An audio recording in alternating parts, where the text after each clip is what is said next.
So it's Friday, so it's time for Poets. Some of us know that as Push Off Early, tomorrow's Saturday, but in this context it's the Perioperative Enhancement Team. Inspired by Dr. Sol Aronson and the team at Duke, a selection of clips to get us thinking about the next steps in providing world-class perioperative care.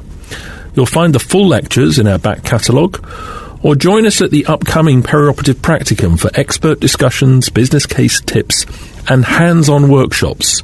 Go to www.ebpom.org and look for our international programme of perioperative practicums. Top Bed Talk. This piece is presented by Angela Coulter, a UK-based health policy analyst and researcher. So my topic this morning is shared decision-making. And here's a definition in a report that Alf Collins and I published for the King's Fund. Clinicians and patients working together to select tests, treatments, management or support packages based on clinical evidence and the patient's informed preferences. Many of you will be familiar with the concept, but in case some of you aren't, it's important to recognise that what it's about is essentially a meeting between experts. The clinician, of course, has been to medical school for years and years and has amassed a great deal of experience on these things. The clinician knows about the diagnosis, the likely prognosis, etc. But the patient also has an important body of expertise which is not available to the clinician unless they have a good conversation about it. The patient and only the patient knows what it's like to experience the illness in their particular social circumstances. They and only they know about their values and preferences and attitudes to risk. So to make a good decision, that is if you have time, and of course there are some situations, emergency situations like some of the ones we were just hearing about, where it isn't possible. Time may preclude this kind of discussion, but where it is, and that is true of most medical decisions taken every day, the idea is that you should bring these two sources of expertise together. And my colleague Al Mully has written a great deal about this, including another King's Fund report by him and his colleagues, which talked about the problem of misdiagnosis, the silent misdiagnosis. And they argued that if patients are unaware of the treatment options and outcomes, what's known about the risks and benefits, and indeed the uncertainties, and the clinician is unaware about the patient's preferences and values and attitudes to risk, then inevitably what you have is poor decision quality. So what we're talking about here is trying to improve the quality of clinical decision-making. And it's been discussed and indeed written about quite extensively over many years. And here's a simplified model of what the shared decision-making discussion, at least in theory, is supposed to involve. And one problem with this model is it looks a bit linear, and it isn't always like that. But still, the patient needs to understand that there is a choice. And in most cases, there is a choice. Sometimes there's a choice between different treatment options. It may be even just a choice between two different drugs. It may be a choice between drugs or surgery and so on. It may be, and often it is, a choice between having an intervention and not having an intervention. So the patient needs to understand that. Then they need help to think through the various different options and what they might mean for them. And then they need a collaborative process in which together clinician and patient share information and make a decision. Now here's another way of presenting it. First of all, patients have got to be invited to participate. And for some patients, this may be quite surprising because we're all brought up to think that, we go to the doctor's the expert and the doctor makes all the decisions. But increasingly, that's changing. And it needs to be explained to patients that their views are important. Then the options have to be presented, information on benefits and risks, a weighing up of those options, and I'll talk a bit more about that in a second. And the patient needs help to sort of deliberate, think through those options. And then finally, the clinician's job is to be responsible for making sure that whatever they've jointly agreed actually happens. Now, here's an example of the kind of trade-offs that are quite common, particularly in patients who may be scheduled or may be thinking about elective surgery.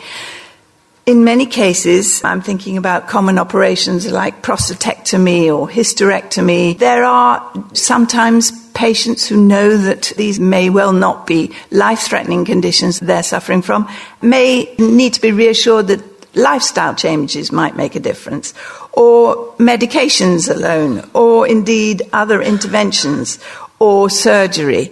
So this graph shows you the likely effectiveness of each of these, but we also know that the side effects tend to rise in proportion to the effectiveness. So sometimes patients have really quite complicated trade-offs to make, and they need time to think about these and to come to a reasonable decision in conjunction with the clinician.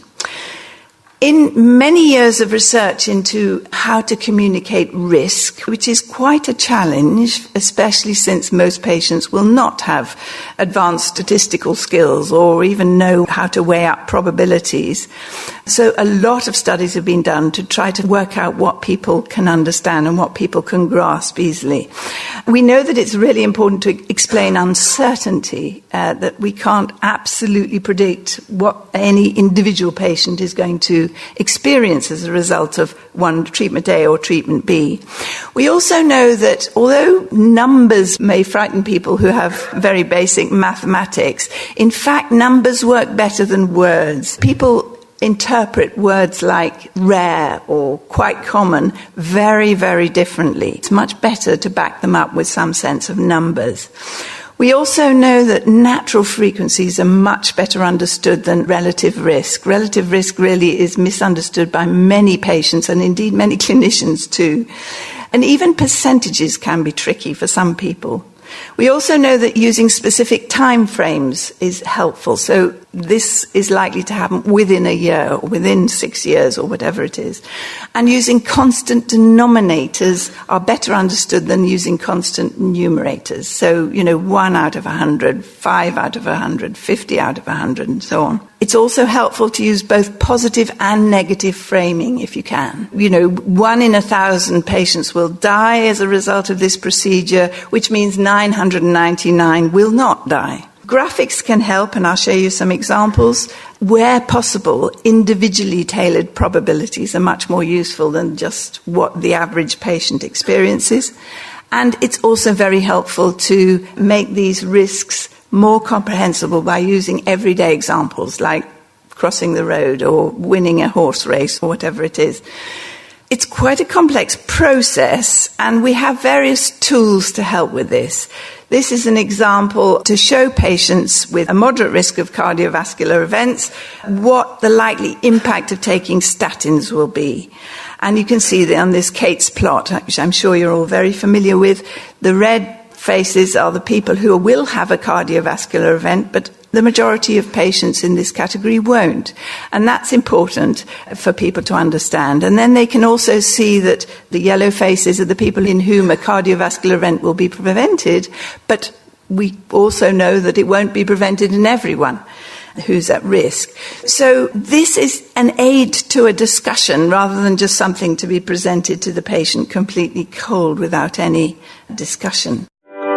Thanks for downloading and listening to Top Med Talk. Don't forget to find us on social media. We're on Twitter, Facebook, Instagram, even got our own YouTube channel. Whichever your favourite social media feed is, we're bound to be there. Find us. Also, subscribe to this podcast so that you never miss an episode. And make sure you go to the Top Med Talk website, topmedtalk.com.